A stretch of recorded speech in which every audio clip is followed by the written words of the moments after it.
Court फैसला ना करे? वो एक लोटा में गंगा का पानी लिया, एक लोटा में जमुना का, ऐसे ऐसे हिलाता रहे, मिलाता रहे, क्या ये करे? अभी बांग्लादेश का इलाज कर दे तो सबसे पहले रामपुर में, संभल में, कैराना में, अलीगढ़ में, बदायूं में, मुरादाबाद में बवाल शुरू हो जाएगा। शहाबुद्दीन साहब, क्या कई देश ऐसे हैं जो चांद पे पहुंच गए, दूसरे तीसरे चक्कर चौथे चक्कर के चक्कर में लगे हैं कि किस तरह चांद पे पहुंचा जाए, लेकिन एक हमारा देश भारत है, वो अभी भी मस्जिद के नीचे मंदिर और मंदिर के नीचे मस्जिद ढूंढ रहा है। मस्जिद के नीचे मंदिर ढूंढने से चांद का अभियान बाधित नहीं होता, बेरोजगारी का मसला बाधित नहीं होता, सब मसले अपने साथ चल रहे हैं भाई। किसने आपको बता दिया कि मंदिर के नीचे मस्जिद, मस्जिद के नीचे मंदिर ढूंढने से इसरो का दर का गेट बंद कर दिया गया? कैसा हुआ? डिबेट देख के आपको बहुत ही मजा आने वाला है, अंत तक देखिए दोस्तों, अंत तक मजा आने ही वाला है। ऐसी है ये डिबेट वीडियो, पूरा देखिएगा, मैं आपसे रिक्वेस्ट कर रहा हूँ। तो चलिए शुरू करती है डिबेट वीडियो, लेट्स स्टार्ट। बहुत दिन हो गए हैं, मजा नहीं आ रहा है, अभी मजा आएगा ना भिड़ो। पिक्चर चालू करो बे। हर राष्ट्र का एक आत्म तत्व होता है, उससे ना अदालत भाग सकती है, ना संसद भाग सकता है, ना कोई भाग सकता है। हर राष्ट्र का एक आत्म तत्व है, ये वही आत्म तत्व है। कोई पूछे कि आत्म तत्व क्या है, भारत से बताएंगे तो विवाद हो जाएगा। जिस आत्म तत्व के चलते संयुक्त राष्ट्र अमेरिका का राष्ट्रपति बाइबल को हाथ में रखकर शपथ लेता है, ये वही आत्म तत्व है। तो भारत का आत्म तत्व क्या है?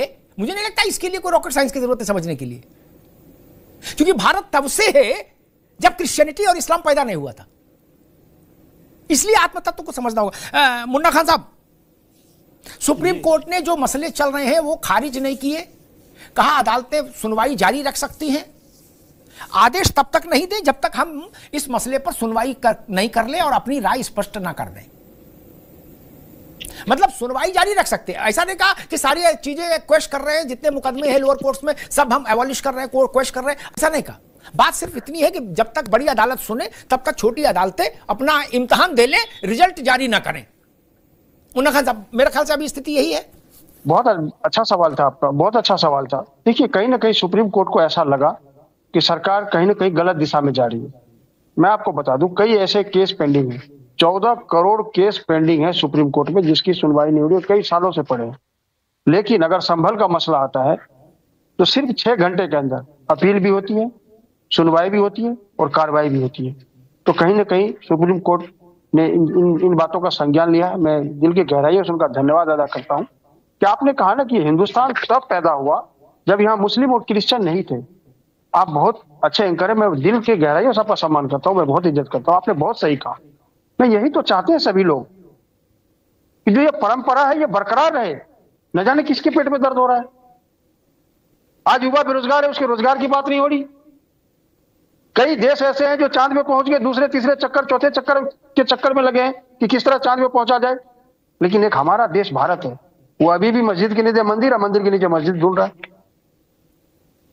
ये सोचने वाली बात है और समझने की बात है। एक मिनट, आखिर अगर फिर पूरी बात रखिएगा, 1 मिनट लूंगा।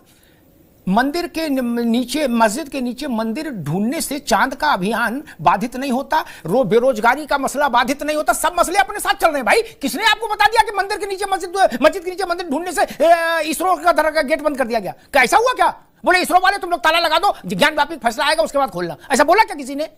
ऐसा किया क्या? अभी चांद पर भारत गया ना, चांद पर एक नॉर्थ पोल खोजा ना, साउथ पोल नॉर्थ पोल, क्या जिसका नामकरण भारत ने किया, आपने नहीं सुना? वो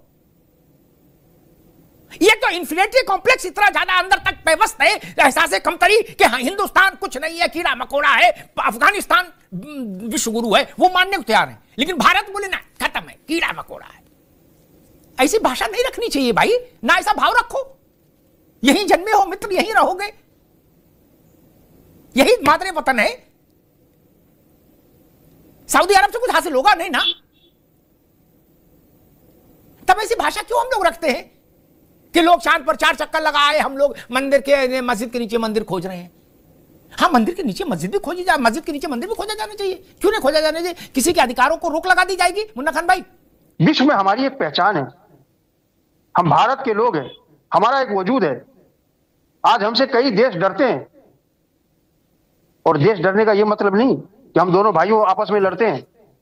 जब तक हिंदू, मुस्लिम, सिख, ईसाई, बौद्ध, क्रिश्चियन, जैन जब तक आपस में नहीं मिलकर के रहेंगे, देश प्रगति के राह पे नहीं चल सकता। क्योंकि कहीं ना कहीं एक दूसरे से कनेक्टेड है।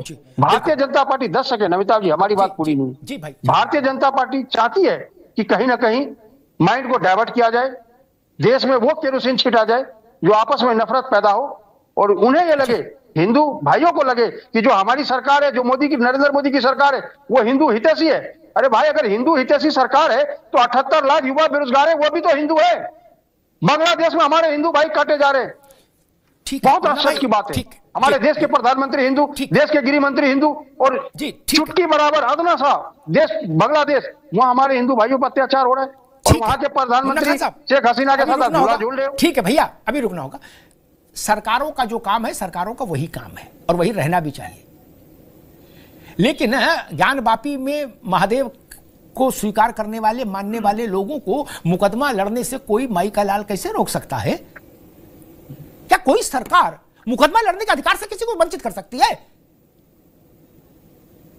अयोध्या एक्ट से बाहर रहेगा, इसके पीछे तर्क नहीं दिया गया आचार्य।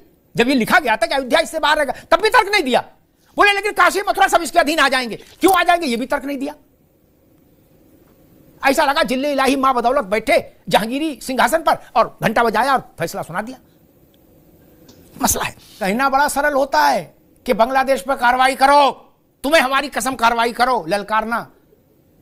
लेकिन हमने तारीख की नजरों से तमाम ऐसे देखे। मुन्ना खान रुक जाओ, दुनिया के किसी कोने में कोई हमला करे, मशाल जुलूस अलीगढ़ में निकलता है।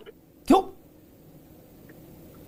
अभी बांग्लादेश का इलाज कर दें तो सबसे पहले रामपुर में, संभल में, कैराना में, अलीगढ़ में, बदायूं में, मुरादाबाद में बवाल शुरू हो जाएगा। शहाबुद्दीन साहब क्या, और बताया जाएगा इस्लाम खतरे में है, भाईजान इकट्ठे हो जाओ। और यहां बैठ के ललकार रहे। मैंने एक बार कहा था कि मोदी और योगी को ललकारो नहीं। जब जब जिसने ललकारा, कहा गया सदन में मौलाना साहब कि मोदी में हिम्मत है, हैसियत है तो 370 हटा के दिखा दे, खून की नदियां बह जाएंगी। क्या वहां टमाटो केचप भी नहीं बहा, हट गई, अब रो रहे, करे लो। अखिलेश जी विधानसभा में अड़ गए, बोले योगी जी में हैसियत है तो अतीक और मुख्तार पर सबक सिखा दे। क्या अब मुख्तार के लोग कह रहे कि ना ये भड़काते अखिलेश जी और ना अतीक भाईजान फौत होते। भारी मिस्टेक हो गया सर। तो ऐसा काम क्यों करते हो? बाद में परेशान होते हो। मान लीजिए बांग्लादेश पे अभी पटाखे छूट जाएं तो आपको तो जुलूस निकालना पड़ेगा ना।